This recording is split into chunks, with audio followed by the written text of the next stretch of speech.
चलिए खबरों में आगे बढ़ेंगे, बात करेंगे एक और बड़ी खबर, बड़ी जानकारी। जहां बंगाल में दूसरे दौरे के बीच हिंसा की खबर सामने आई है। नादिया में बीजेपी एजेंट पर हमला किया गया है। तो बंगाल में वोटिंग के बीच सुरक्षा इंतजाम जो है वो कड़े कर दिए गए थे। उसके बीच अब ये एक और खबर सामने आ रही है। भवानीपुर सीट पर भी ममता वोट डालेंगे। ऐसे में बड़ी खबर, बड़ी जानकारी आपको दे रहे हैं। भवानीपुर में सीआरपीएफ का मार्च भी देखने को मिला। आपको बता दें ये बड़ी जानकारी, जब ममता भी थोड़ी देर में वोट करने पहुंचेगी। ममता का बयान भी सामने आया। ममता बनर्जी का कहना है मैं पूरे दिन ग्राउंड पर निरीक्षण करूंगी। तो बंगाल चुनाव से पहले ये बड़ी खबर सामने आई है। बंगाल में वोटिंग के बीच ये बड़ी जानकारी आपको दे रहे हैं, जब ममता बनर्जी का बयान भी सामने आया। भवानीपुर सीट पर ममता वोट डालेंगी।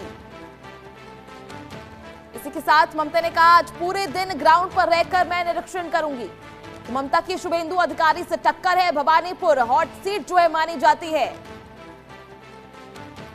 तो शुभेंदु अधिकारी और ममता बनर्जी में खास टक्कर होने वाली है। 142 सीटों पर आज वोट डाले जाने हैं। ऐसे में ममता बनर्जी का बयान भी सामने आया, जहां उन्होंने कहा कि आज पूरे दिन ग्राउंड पर रुककर मैं निरीक्षण करूंगी। तो बंगाल में वोटिंग के बीच सुरक्षा के इंतजाम जो है कड़े कर दिए गए हैं।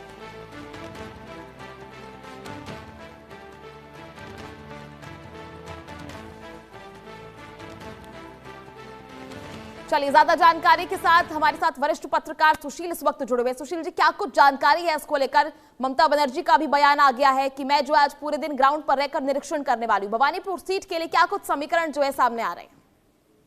देख लीजिए, इस बार भवानीपुर की जो सीट है कांटे की टक्कर है। पहली बार पिछले 15 साल में ममता जी घबराई हुई है।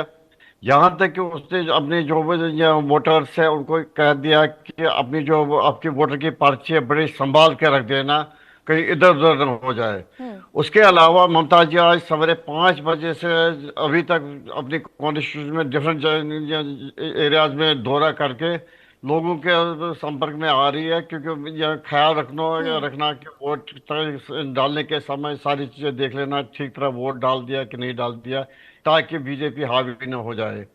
यहाँ तक कि जो अभिषेक बनर्जी या ममता बनर्जी ने खुद भी ये कहा कि यह जो इलेक्शन है डेमोक्रेटिक वे में नहीं हो रहे हैं, यह बीजेपी फोर्सफुली करा रही है। जो इन्होंने ऑब्जर्वर्स बाहर से मंगाए, सीआरपीएफ फोर्सेस वगैरह मंगाए, ये ज़बरदस्ती इलेक्शन हो रहे हैं।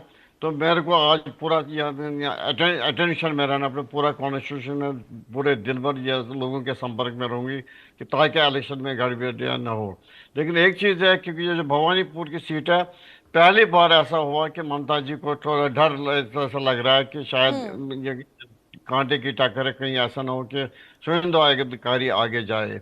क्योंकि भवानीपुर सीट में ऐसा है, भवानीपुर सीट जो है इसमें बहुत सारे नॉन बंगालीज भी रहते हैं। ये उसको कहते हैं छोटा मिनी हिंदुस्तान, क्योंकि यहाँ डिफरेंट फेस के, चाहे मारवाड़ी हो, चाहे या दिल्ली वासी हो, और स्टेट्स के वासी भी है। 30-40% वो है। उसकी वजह से ऐसा लगता है अर्पिता जी कि ममता जी को इस बार कांटे की टक्कर मिल रही है। शायद ऐसा भी लगता है कि ममता बनर्जी पहली बार अपनी कॉन्स्टिट्यूशन में हार न जाए, क्योंकि लोगों को भी अब ये चीज लगता है कि बहुत सारे सालों से ममता जी अपना ये कर रही है, यहाँ पर चुनाव प्रचार के लिए बहुत बार जिन्होंने ये इलेक्शन लड़े 3 बार, अब काफी समय हो गया, क्या और भी लोगों को चांस दिया जाए। चलिए ठीक है सुशील जी, बहुत बहुत शुक्रिया आपका जुड़ने के लिए, तमाम जानकारी साझा करने के लिए धन्यवाद। चलिए खबरों का सिलसिला जारी रहेगा। वक्त तो चला एक छोटे से ब्रेक का।